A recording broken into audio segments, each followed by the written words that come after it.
Welcome, everybody. We're excited that you're here and that you're interested in learning more about heritage conservation at USC. And I am Trudy Sandmeyer. I am the director of the Heritage Conservation Program, and I have been here serving as director of this program for some time now. It's a little alarming, but since 2011,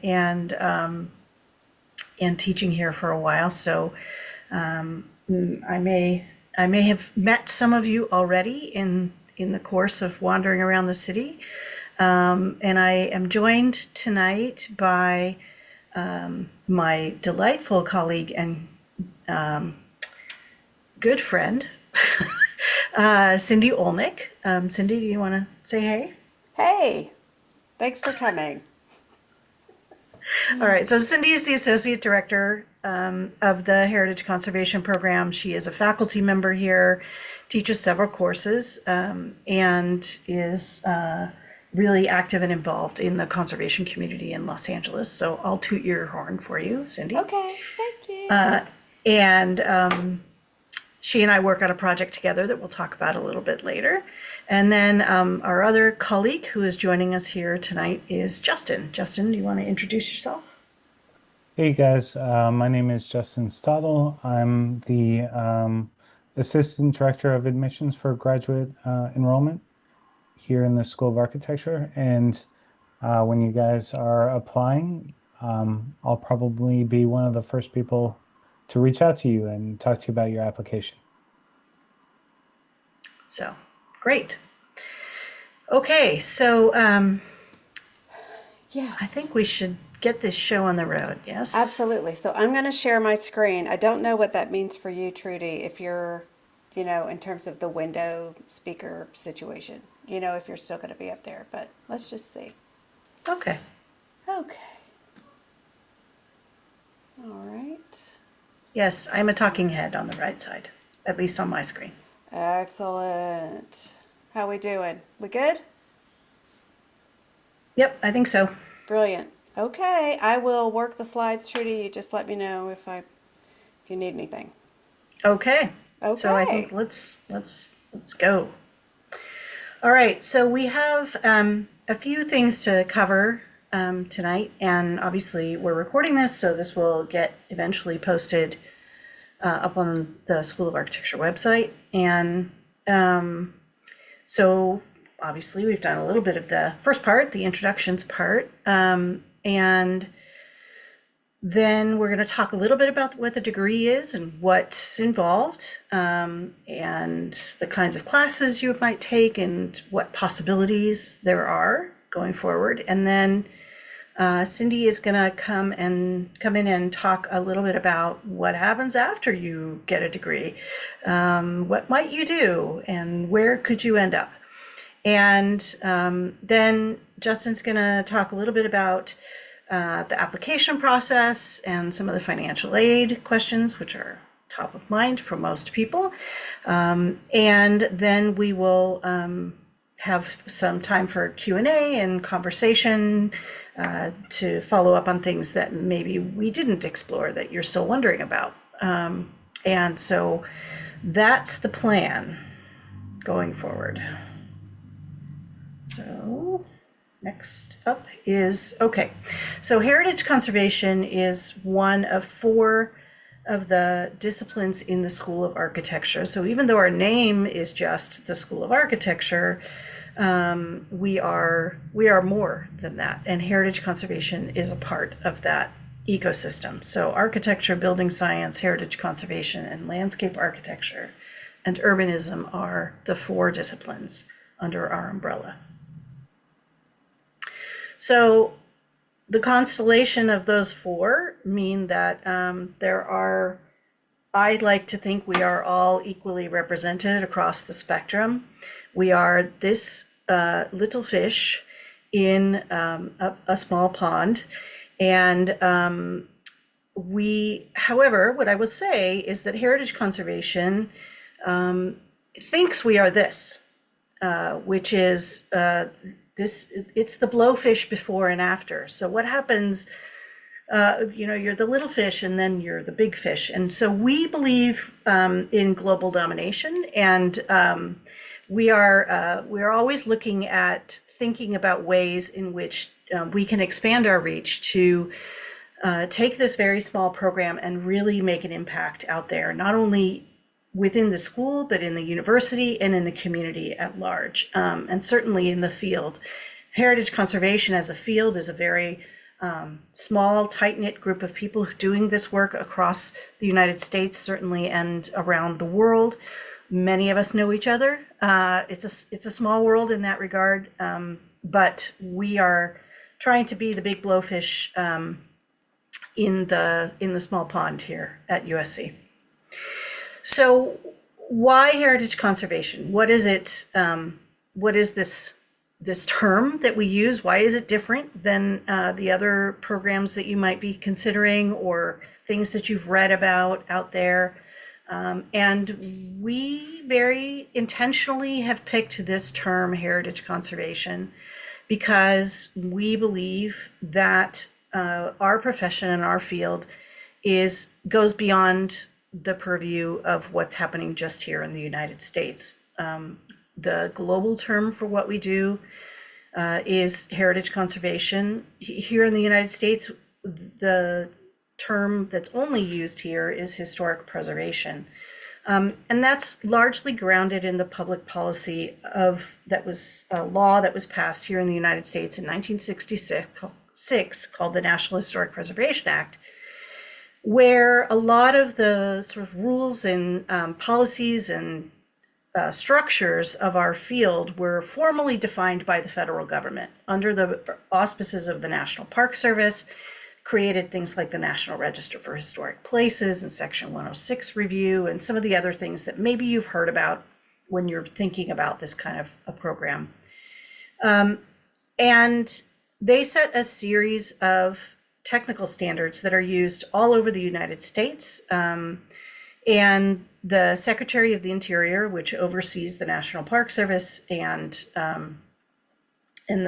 therefore the policy, the preservation policy around the United States, uses a set of treatment standards and guidelines, and those are very broadly the framework in which we do all of this work here in the United States. So that public policy aspect of things is important, but all the paperwork says historic preservation. We believe that heritage conservation is a more accurate and broader term. We do there are many programs out across the United States that are talking about historic preservation, that are potentially, you've looked at the NCPE list, you know what's out there in terms of other programs, and they're all going to offer some basic standards that you're going to learn no matter what program you go to. You're going to talk about architectural history, very important part of our field.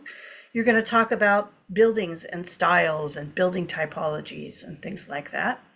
And you're going to learn about research and documentation and the sort of the tools of the trade. And any program that you're looking at, no matter where you're studying, is going to have those essential elements as part of it. So what sets us apart at USC?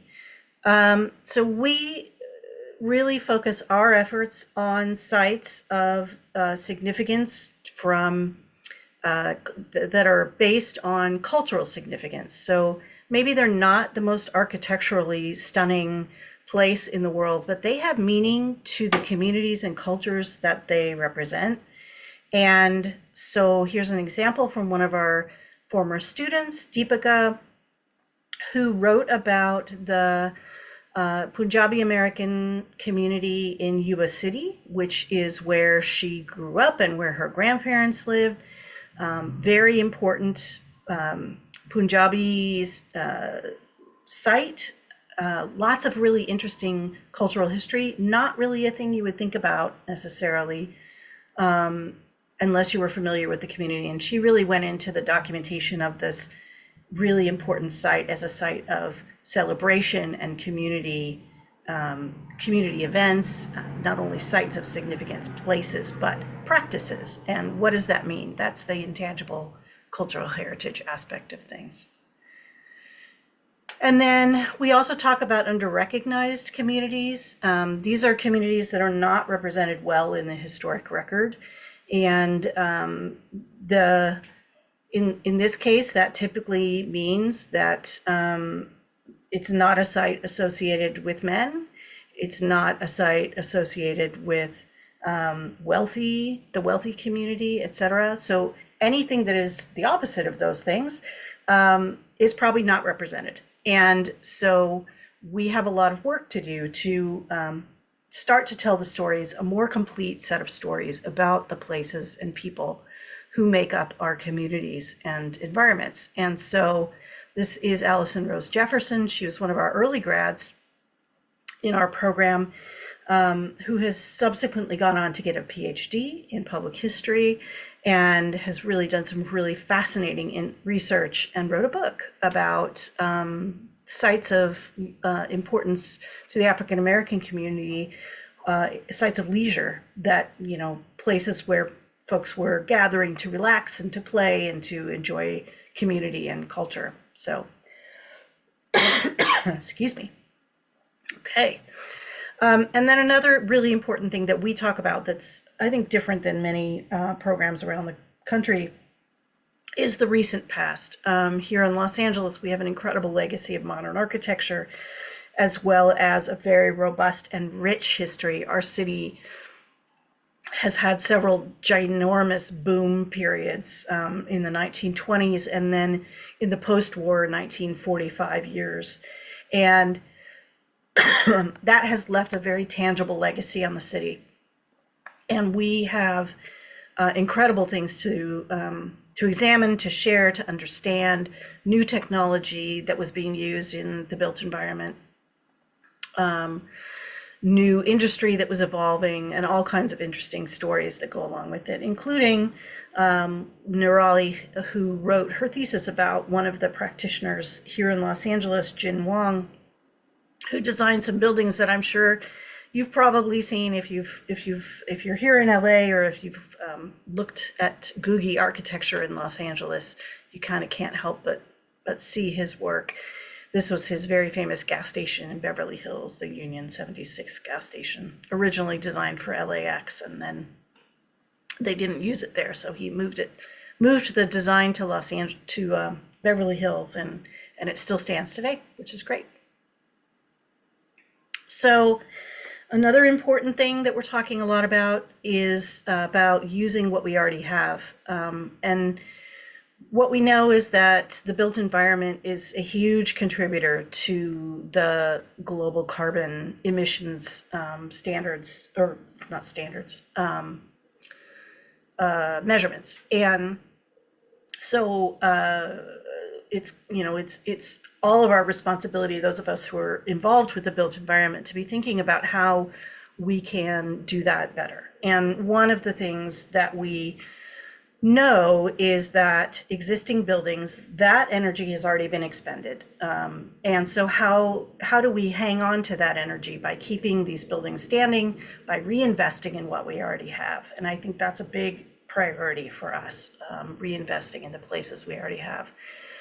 Another important thing here is that in Los Angeles, of the local historic districts that we have designated, more than half of them and more than half of the buildings in those sites are in low-income areas. So what we know is that a lot of the historic fabric is really also about providing shelter and about reinvesting in communities that need housing, that where housing is a real can be a real challenge in today's world, where it can be very difficult to find a place to live, et cetera. And so we know that not only are these places historic, but they are also important cogs in the system of how people find a place to live and find shelter in the city. So we talk about that quite a bit. One of our faculty members teaches a course on conservation of the historic built environment. right? Yes. Sustainable conservation of the historic built environment. Sorry, I missed that first word. Important one. And so John Lisak has been doing this work for many years as a professional. He recently finished a project converting the Riverside Public Library into the Cheech Center for Chicano Art and Culture in Riverside. It's really a cool project with many of the original library elements still present inside, and some of the cool features that really showcase the art inside the library, and a great adaptive reuse project. We have another alum, Isabel Thornton, who is, when she finished her degree, she went off and wanted to return to where her family was from in Roanoke, Virginia, but really wanted to think about how to make a difference with her work in conservation in terms of making housing available to people who needed it. And so she started her own nonprofit organization called Restoration Housing. And they're a nonprofit housing developer that do rehab. This is a great before and after of a house that they acquired. That's the same stairwell in the same house, which I think is kind of amazing. And it's affordable rental housing. So it's not just making, old decrepit buildings into fancy places for fancy people to live. This is about creating affordable housing, and beautiful and sustainable affordable housing. So that's kind of cool. So how do you get to do this? So we have several degrees that are on the books and ways in which you can study heritage conservation, different pathways into this field. Clearly, you're already thinking about it. You're thinking you might be interested. Part of our job is to convince you that you really are interested. But here's some different ways that you can kind of go at this. So the biggest group of students we have is the Master of Heritage Conservation, straight up 2-year MHC degree program. And it's a 48-unit degree. So it's two years full-time, and has a combination of core classes and electives. For anyone who,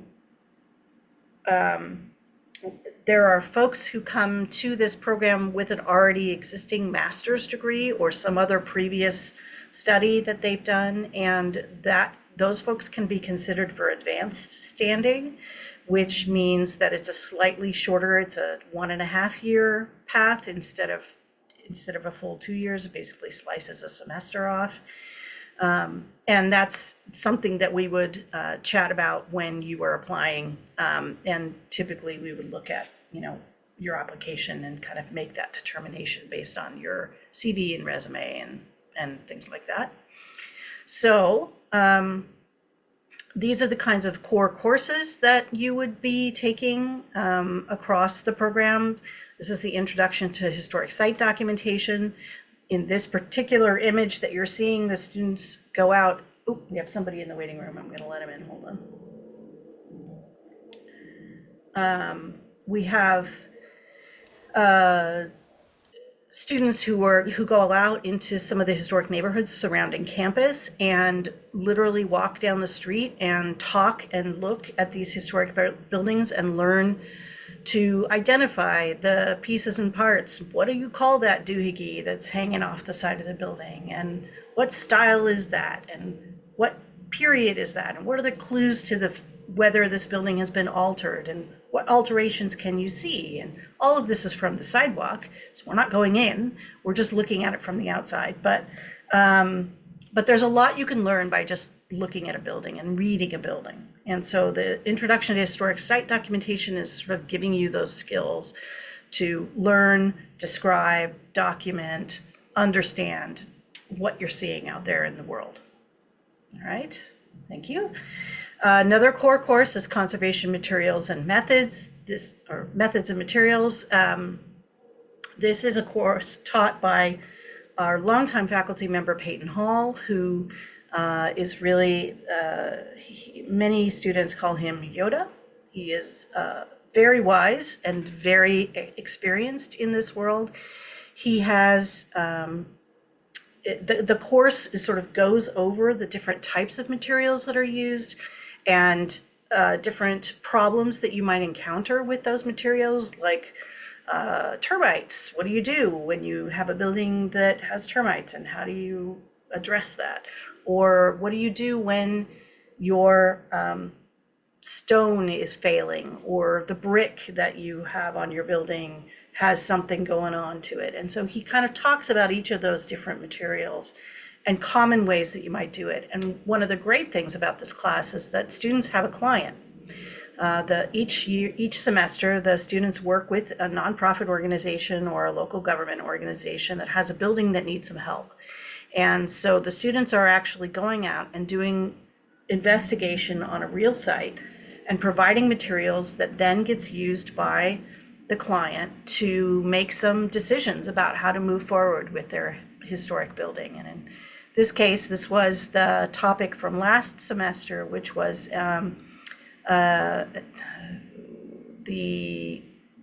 it was a Baptist church. I can't remember what the correct title of it was. Greater Community Baptist Church at Pacoima. That's it.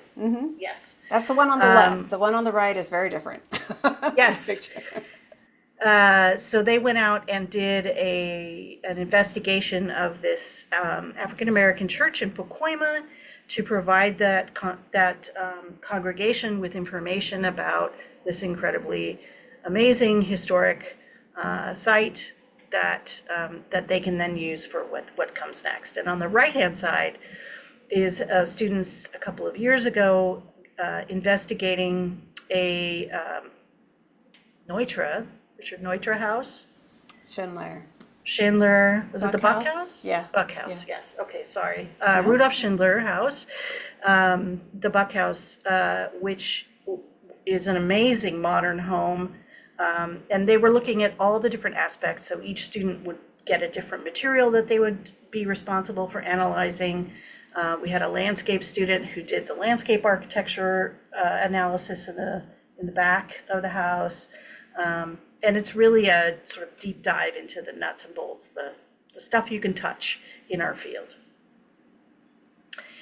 And then I get to teach a really delightful class that is Readings in Heritage Conservation Theory, where we read, it's like a super dorky book club. We read a book a week. We talk about current scholarship in the field.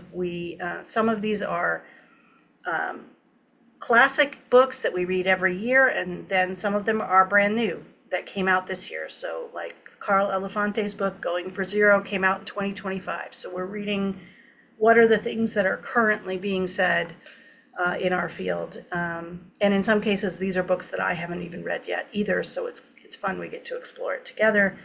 And creating a basis for being able to be a critical reader when it comes to the information that you are assimilating all the time. How do you understand where it fits into the world? And you only start to do that by consuming as much of this stuff as you can. So this is a crash course in absorbing a lot of information in a short amount of time. So it's really fun and kind of delightful. All right. So that actually is a good setup then for what is the ultimate end product of your master's in heritage conservation, which is a thesis. And so we require a thesis for our students. Not every program does, but we do. And in part, it is, to me, a really important part of your studies in terms of helping us understand that you have mastered the basic concepts of this field and therefore can earn this degree.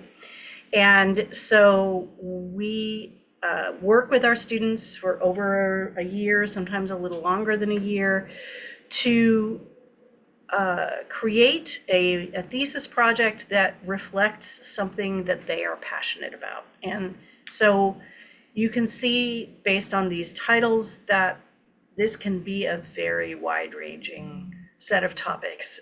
Students really dig in and find something that is meaningful to them. Sometimes it's their hometown. Sometimes it has something to do with their own personal identity. It can be a place that has great meaning to them for some reason, or an issue that they are passionate about, a policy or a project that they're particularly passionate about. And so it's a fun way to sort of take a deep dive into something you care about. And so we have a whole list of these things on our website. This is just a smattering of what students have done in the past. But it's a good snapshot into what the possibilities are.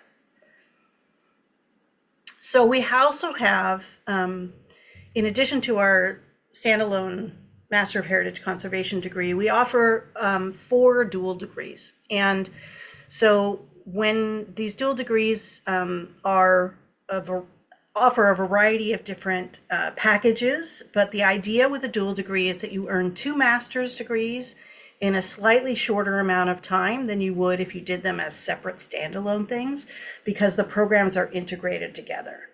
And so that is, it makes it a slightly shorter and less expensive to do than doing them separately. And so why don't we go through them real quick just so we can see.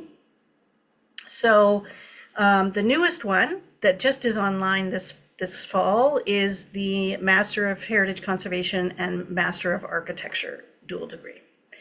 And so this is, the MArch program has 2 pathways. One is a +2 degree for those students who might come in with already existing design background, and then a +3 degree, which is for students who don't have any design background, but so they're starting kind of from scratch in that regard.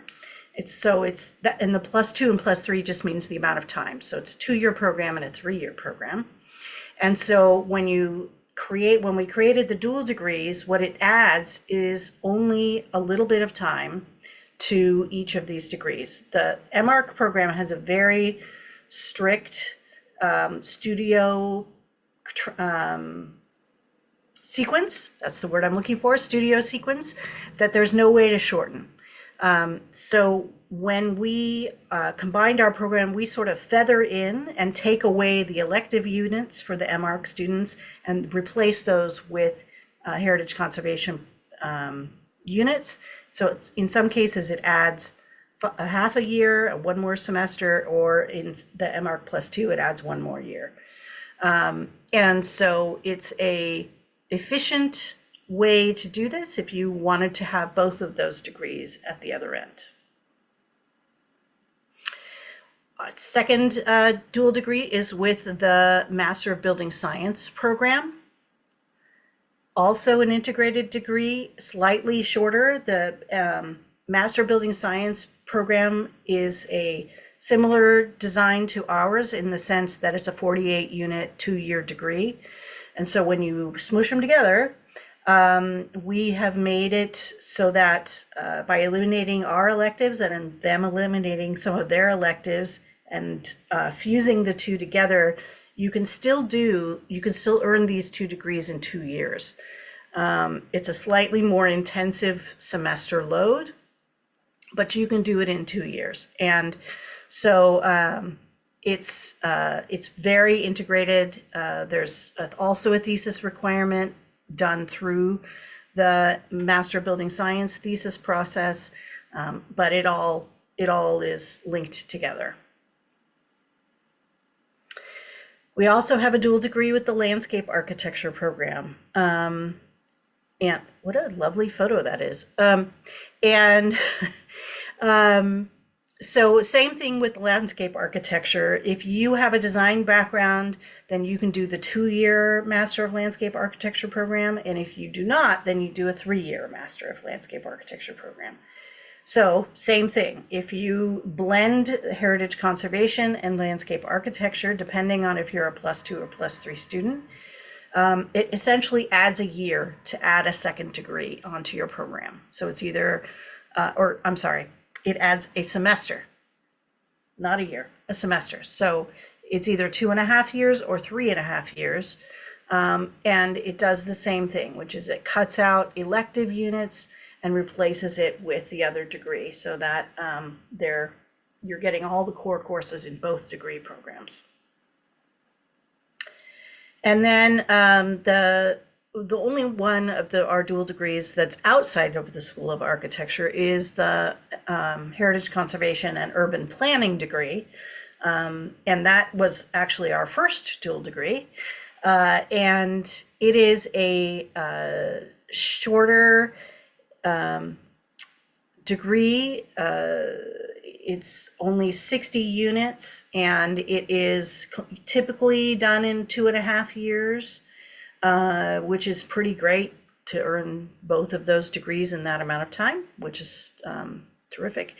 And again, we're just eliminating electives in both degrees and slotting them together. They fit together beautifully. We've had quite a few students who have chosen to go this path, so that's exciting. There's a couple of other options if you're interested in heritage conservation but you're not totally clear on if you want to earn another master's degree or a master's degree, or you already have an MArch degree and you just need to know, you find that you are working in the field and you need to know something about heritage conservation. We do have a graduate certificate that you can take, which is a set of core courses that give you the fundamentals of what we do.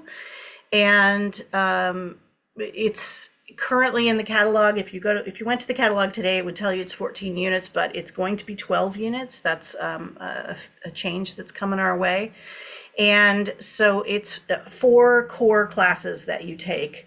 And if you are motivated, you can do it in a year. And the reason it takes a whole year is because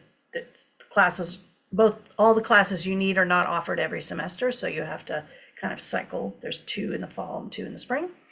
So that is an option for you. And some students who have gone for that, who have decided, oh, I'm going to do this certificate, I'm going to kind of use this as an additional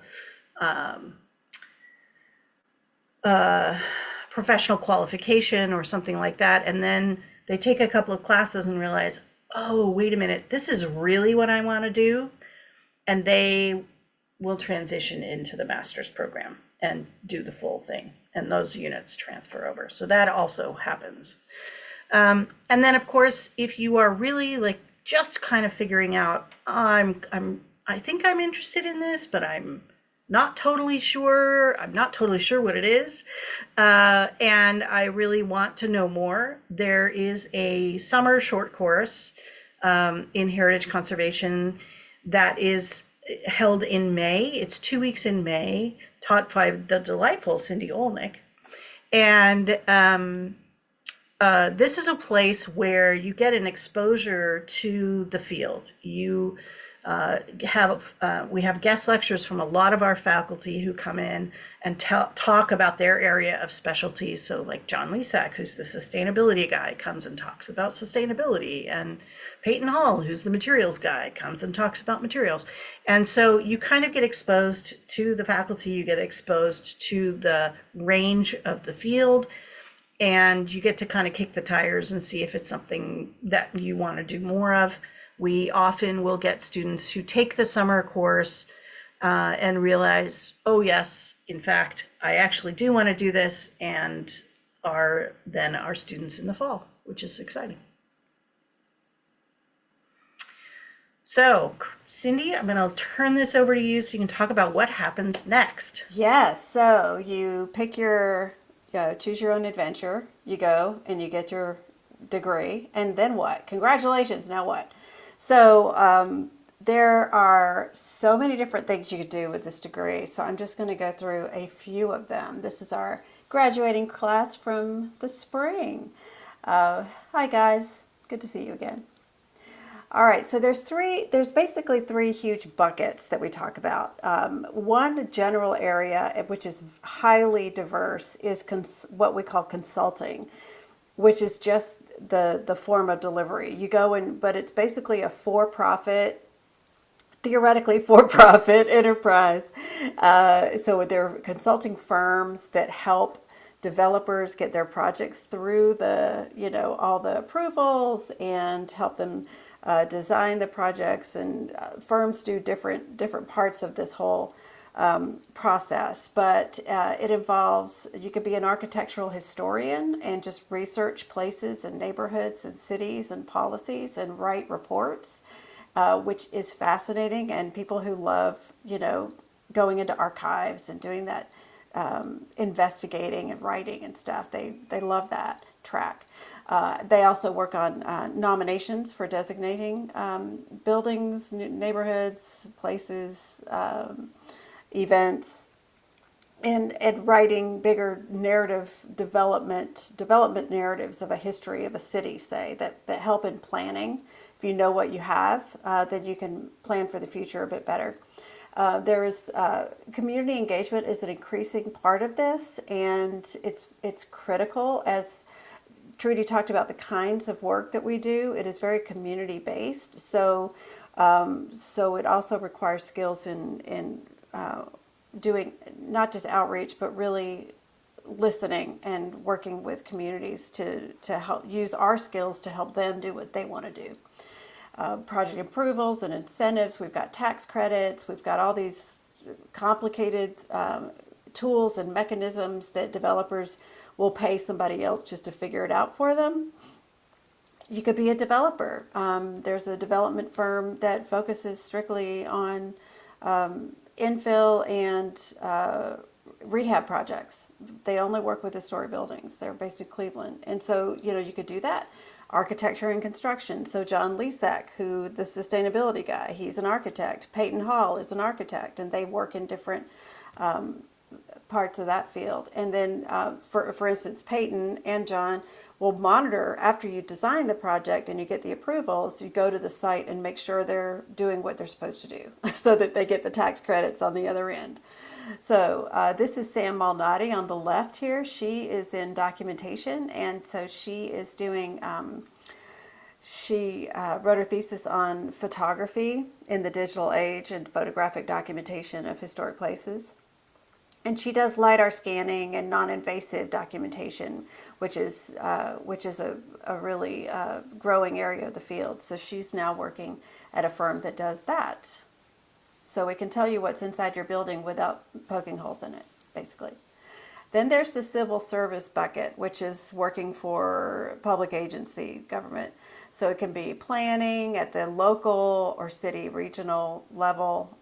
There's a lot of community development work. There are state historic preservation offices at the state level, and then there are tribal historic preservation offices for Native tribes throughout the country. This is Rafael Fontes. He is currently working for the City of Los Angeles Office of Historic Resources. Some cities have their own preservation department, some don't, in which case they'll have somebody just in the city planning department who focuses part of their time on historic preservation. So that's basically implementing the local preservation program, helping property owners find creative solutions if they want to update their properties, because we're not about, freezing things in time. We want, buildings and places need to be viable. So there's a way that you can upgrade your house, make it more energy efficient, for instance, without losing, what makes it special in the first place. And then the third bucket is sort of advocacy education. That's typically the nonprofit route. This is Rosalind Segarra, who has a community organizing background, and she is an alum who has been at the Los Angeles Conservancy for a while now. And the LA Conservancy is a county-wide nonprofit advocacy and education group. It's one of the leading groups for this in the country, and that's where Trudy and I actually met. We used to work together there. So she does great stuff. She does everything from working on specific issues to she runs a boot camp for residents who just want to learn how to save places that matter to them. She just launched with the Conservancy. She just launched a toolkit for legacy businesses. So now we're in the business of helping not just the buildings survive, but the businesses themselves if they're important to people. So she does a lot of great community work. And these are just a few snapshots of different things. So this is Ani. She works in the city of Glendale.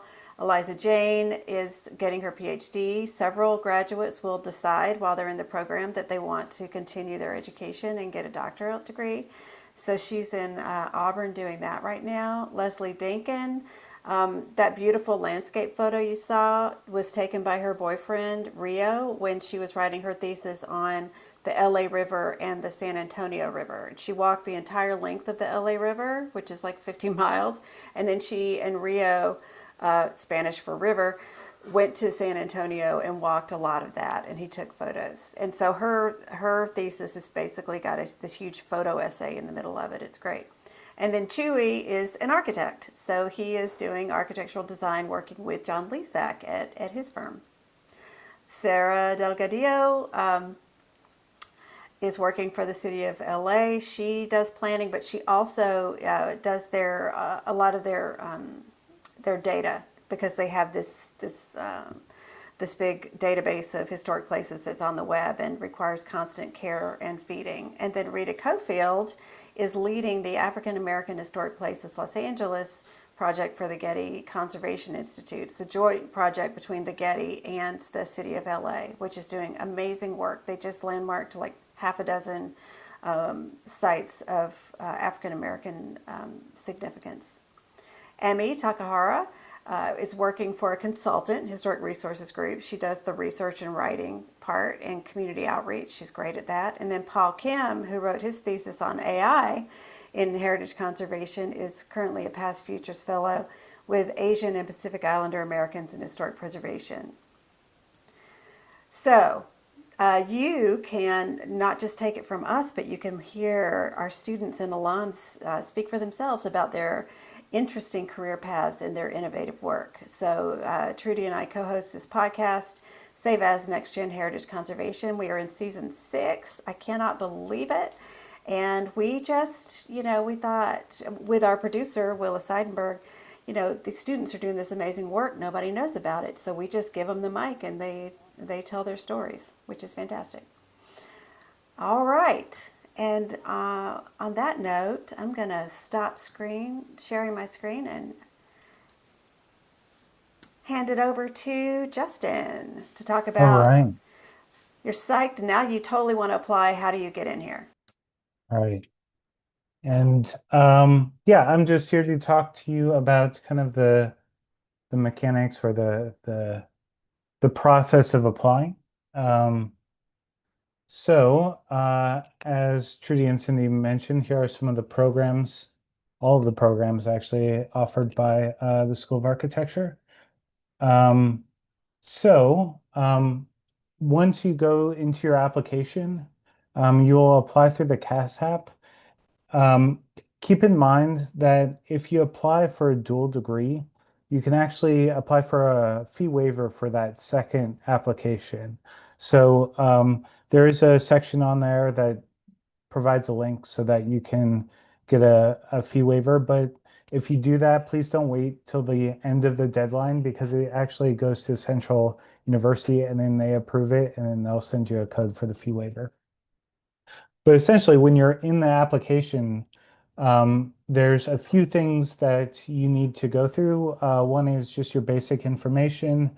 And then you start uploading things like your resume, your statement of intent, and your transcripts. Your transcripts are kind of a little bit complicated in that we require transcripts that they're technically unofficial, but they're considered official for admissions purposes if they are, have your college seal, have signature by the registrar. We just don't accept unofficial student printouts of your student profile with your transcripts. It has to be official on that level. Then if you commit to the university, then they'll ask you for official transcripts, which are directly from your university to our university, with you not as the intermediary. Test scores for TOEFL or IELTS, that's only for international students who don't have English as their main language in the country or the college that they're applying from. So, so if you attend a university at a college that is, say, English, a lot of colleges, say in India, have English as their primary language. We would still require a TOEFL score because English isn't the primary language in India. 3 letters of recommendation, that happens in the application. You click on the recommender, with their email address, their title, their name, and then we send them the letter of recommendation request, and then they send it back to us. And then a writing sample. So MHC requires a writing sample, or it's highly recommended that you submit some past work or an essay, published work, or a nomination, things that let our faculty know more about you as an individual, your interests, your research projects. And that's pretty much it in terms of the application process. The priority deadline is January 5th. So we go through essentially a couple different rounds of application review, but our major round, or our primary round, is through the priority deadline. And so if you are applying by that deadline, you'll have priority for admission consideration and also merit scholarship. So that means that when you apply to the program, and if you are admitted, you're automatically considered for scholarship, merit scholarship. And if you receive a merit scholarship, it will be during that admission process and when you get your admission letter. Then we have rolling admission after that, and also rolling essentially merit scholarship after that. So that's depending on the situation, and it's hard to kind of calculate that beforehand. So I definitely encourage you to apply by the January 5th priority deadline. And if you apply, um, in the few weeks afterwards, I will reach out to you automatically, introduce myself again to you directly. It's a good chance for you to schedule a conversation with me or to ask me by email any questions you might have. I like to get to know applicants on an individual level, so it's always nice to have a Zoom call or a phone call to talk over kind of your direction and any kind of questions you might have about the application. There are other application fee waivers available. I would recommend heading over to it's the general USC website that they have a list of application fee waivers that you might be eligible for.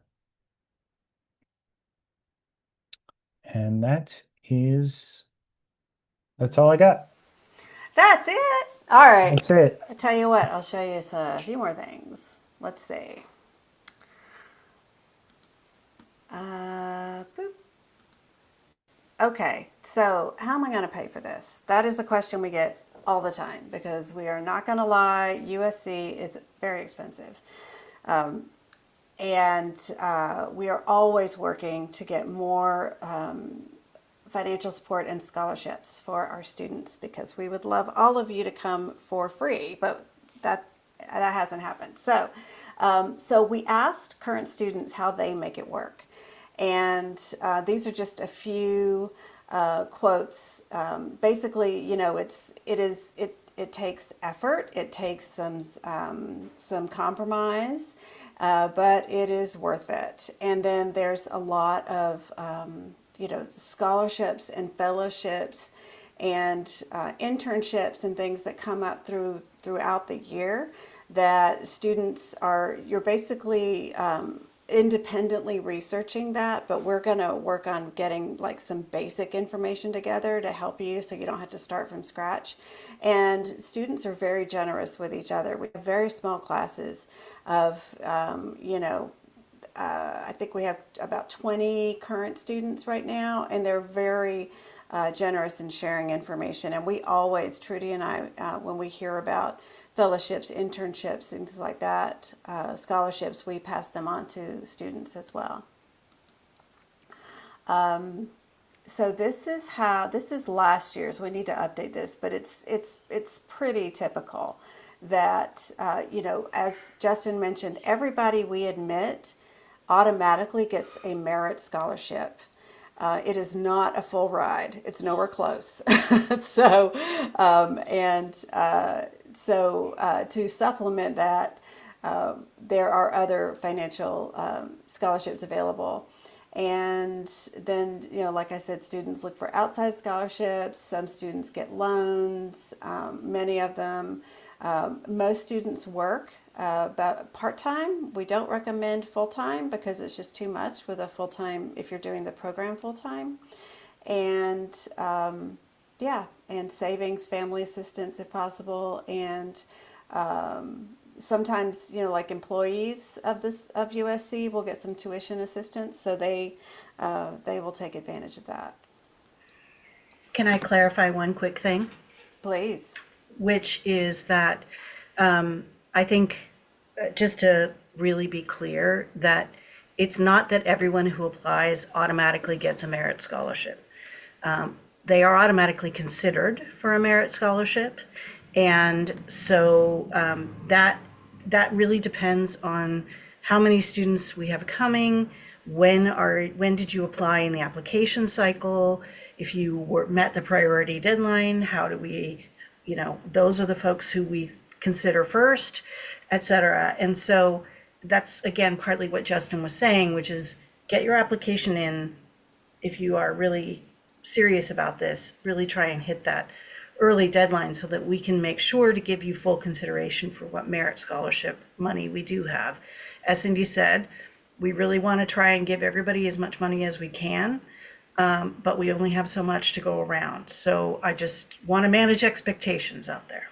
Thank you. Yes, what she said. Sorry about that. Definitely don't want to mislead you. This is a very, very important topic. So, so she's absolutely right. So yeah, so these are just a few more quotes from our students, but it's basically, getting your application in is great. Start looking for scholarships early and don't stop. They're on a rolling basis, all that kind of stuff. And there are scholarships that are out there that we've never heard of, and students just find them. And they are, one of our students got one from the state of Maine, and we're like, okay, so you never know what will be relevant. There's also Scholarship Universe through the USC portal, essentially, that as a graduate applicant, you actually have access to it. So once you're a graduate student, you obviously have access to it, but even as an applicant, you get a number, and with that number, you can log on to the Scholarship Universe portal, and that has both internal USC-wide scholarships and then also access to external scholarships. You essentially plug in some of the information about yourself, and it matches you to different scholarships. Thank you, Justin. Yes. So everybody has a different situation. And all three of us spend a lot of time talking with each applicant and then each admitted student about how we can do our best to help them make it work. So everybody has different circumstances, so it all just depends on what works for you. Our goal is to make sure that you are in the right place for you. All right. Oh yeah, so most of our students do work. while they're in school. And yeah, this is just some tips on getting employment. And since you're being taught by leaders in the field, that's a great way to network.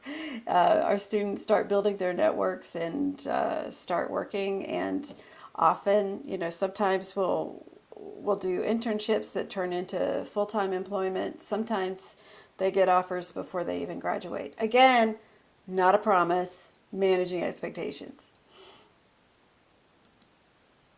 And then, as Justin said, these are the deadlines. And you will One hear, thing, sorry, I just want to add one thing about financing is the when you get into kind of looking at the cost breakdown, it is per credit essentially that you're paying for, except if you say do a dual program and you start taking a lot of credits. So if you take 15 to 18 credits, which is essentially more than full time, that's a little bit over full time, what's considered full time. That is then understood through flat rate pricing. So the university charges a flat rate for anything from 15 to 18 credits. So once you start getting into those dual programs where you're taking essentially more classes per semester, it kind of positively affects the tuition rate in the sense that you're not paying for the 18 credits, you're paying essentially for the 15 credit rate. so yeah. So it can get complex. So any Yeah. questions that you have as you go through it, that's why we're here. We're literally here to help you. Yes, yes, yes. And I'll drop all this stuff in the chat in a second. So yeah, so why don't I stop sharing and we'll just talk. We'll hear about you guys, and we are extremely thrilled to have a very special guest tonight, no press. Current student Leslie Madrigal, who is offered to stop in case you want to hear from an actual student. Yes. Hello, Leslie. Thanks for coming. After you just got out of class, right? I did just get out of class, yes. Yay! All right, everybody. Feel free to unmute, ask away, or raise your hands or whatever. We'd love to hear a little bit about all of you and what your interests are and what questions you have.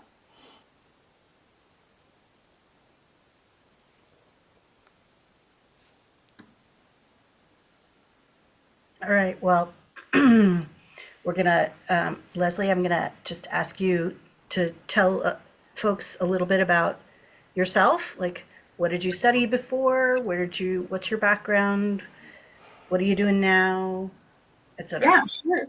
So my background is in public history. So a lot of my previous work had to do with museum studies. I primarily worked with exhibition design and that storytelling aspect, which translates very well into this master's degree, particularly in classes that involve documentation, intense research. All of those are awesome skill sets that I've been able to continue developing here. And I joined in as you guys were talking about internship opportunities. I actually, through one of the alumni that was just about to graduate when I joined, I was able to secure an internship with the city of West Hollywood. I do not have a planning background, but I am currently a planning intern and I am exploring different career opportunities. So, yes, this degree definitely does help delve into different areas. I hope that answered it. Yes, and you are currently thinking about, your thesis, and maybe can you just talk a little bit about what classes you're taking right now and where you're at in your thesis process? Sure. So some of the classes that I'm taking right now are like landscape architecture courses. I'm taking the reading theories course with Trudy. And then last semester, I took a thesis prep course. My thesis focuses on my home, which is in the Inland Empire. I'm talking particularly about indigenous tribes and their cultural landscapes. and how we work to kind of preserve those, and what the process is for determining boundaries, and how we incorporate communities into that, or put them more at a leading level as opposed to just helicoptering into their communities. So I am a very public history oriented person. So through that landscape architecture class, for example, I am developing a GIS map that kind of shows how different boundaries have been determined, who has taken that leading role in determining it. So again, delving into that planning area. I also am taking a course with Meredith Drake, who is a phenomenal professor that I recommend you guys get connected to. Her class is in planning theory, and we are learning about, just planning history, the different types of planning. So the City Beautiful movement, things like that, that is also being incorporated into my thesis. And a lot of these courses are very project-based courses. So you kind of select your area of focus at the beginning of the course, and as you're learning the material, you're kind of developing that project along the way, which I love, again, because I'm a very project-based person. Thank you for letting me put you on the spot. Yeah, no, I'm ask away. All right, so does anybody come up with, let's see, I can't remember if it was mentioned that there was a formal reading list published somewhere. So there isn't a formal reading list per se, but there's lots of reading. Uh, and, I think that's one of the things that our students would say about our program, which is that you do a lot of reading of articles and scholarly work, and in some cases entire texts, like in my class where I, make you read a bunch of books all at once. But in other classes too, where you're, working with some seminal texts, et cetera. So is there a particularly reading, formal reading list that you must read these books before you graduate? No. That changes because the scholarship changes. So we're trying to always sort of stay abreast with what's new and what's most current, while still making sure that our students are exposed to, classic texts that are foundational. All right, Tyler, I see your message here. Seems that a lot of the courses are based on local planning laws and standards. Have past graduates had the opportunity to work and live internationally in a field related to this degree? Does the program have a domestic focus? Can the knowledge we learn from the program be applied internationally? So yes and yes. We're in the United States, so we focus a lot on the policy and process here in the United States. We do have a particular course that's international conservation course that looks at non-Western conservation practices globally. But that's one class.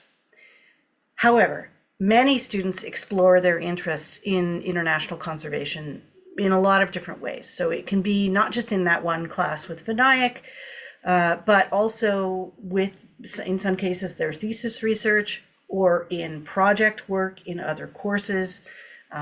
It really depends, and it kind of depends on what you are interested in. So does the information you learn here apply internationally? Well, yes and no. So it depends on where you go to work and what the policies might be in that place. If you are going to work, say, in Europe in heritage conservation, the basic principles of what you do are going to be very similar to what we're talking about. The specifics of the nomenclature might be slightly different, but the basics are the same. If you go to work in, say, somewhere in Asia, where they're using a whole different lexicon and rubric for how they're thinking about heritage conservation, then maybe not. So it really is going to depend on what part of the world you're interested in being in and what those traditions are in that place. And so we do have students who, obviously we have international students who come to the United States to study this and then return to their country or somewhere else internationally in the world and take this knowledge with them and do this work in other places. We have graduates from all over the world with our degrees. And if you take a look at the thesis list, you can kind of see where some of these folks are from based on their thesis topics to some degree. And and we do have students who do like international internships. So they will go and do an internship where they are working for a summer or a semester abroad doing a particular project. In some cases, we have a student who goes to Italy every summer and works on an archaeology project in Italy. We have a student who received an internship where she went to Latvia and worked with the city government in Latvia, in this town, particular town in Latvia, to do a citywide survey project with them. And so it really depends on what you're interested in, what the opportunities are. It's a big world, and there's lots of places that need heritage conservation work. So that is always possible. Okay, so let's see, Kelly. Have any of the past graduates ended up working in areas like cultural resource management or civic art conservation? It's a good question. So CRM work, or cultural resource management work, is heritage conservation is a part of that world inherently. And yes, that is the consulting bucket that we were talking about. We have many of our students who go into the sort of CRM world, and they're doing Section 106 reviews, they're doing site surveys, they're doing NEPA, the National Environmental Policy Act review. They're doing all kinds of things like that, and not necessarily just here in California, but all over the US. And civic art conservation, I don't know if we have a specific, I mean, we definitely have folks who have written or been really interested in public art in their time here. For instance, murals. That has been a topic several students have tackled, whether it's been in as part of their thesis research or as a paper or a project in one of their classes, where they're thinking about the integration of public art and place and culture and community. It's hard to separate those things out. So I think it's an important part of what we do, but it isn't necessarily a primary focus. We have had students who have taken some of the public art coursework in the Roski School of Art and Design, which is actually co-located in our building. And so that they have been able to kind of explore that side of their interests through those courses as electives for our program. So I think hopefully that kind of answers that question. All right. Leslie, Yes. you mentioned yesterday that you attended this info session a while back when you were thinking about applying. What do you wish you had asked? So I actually did not attend it. Never mind. Recording. Yes, but I did have a lot of questions when I was rewatching that recording, particularly when it came to like formatting my personal statement or any additional material that I wanted to add. In my public history course, or in my public history undergraduate program, I was working on a thesis, so it was a lot of how much should I add? Should I not add all of this writing? Yeah, I can't come up. That's an excellent point, Leslie. So let me answer that question, not for you, but for everybody else, because you're probably wondering about the writing sample. We get that question a lot, so I'm glad you mentioned it. So what does that mean? What are we looking for? So we are really looking for evidence that you can write a thesis. So just to be super blunt about it. And so that can come in a lot of different ways. So in some cases, you've been out of school for a while. You might not, your last paper that you wrote was 27 years ago. God only knows where that is. But you've probably done some writing in your professional world or for a nonprofit organization that you volunteer with. Or you could write something new just for this. if you really don't have anything that is out there. It doesn't need to be a million pages long. It doesn't need to be related to what we do. We've had people who've been in our program who submitted their chemistry paper for this writing sample because that's what they had. That was what their undergrad degree was in, and that's what they were, interested in, the sort of material science side of what we do. So I think, great, thanks, Kelly. I think, if we're pretty open, it should be longer than a page. It really should be a somewhat substantive piece of writing. But by substantive, I don't mean like 400 pages or 40 pages even. We're really looking for something that is, like a paper, 5 pages-ish. If you submit something and we think it's not quite what we're looking for, we might reach out to you and ask you for something else. So don't, it's not going to end the world. I wouldn't submit a paper you got a D on, just as a pro tip. Go for the A's. All right, other questions?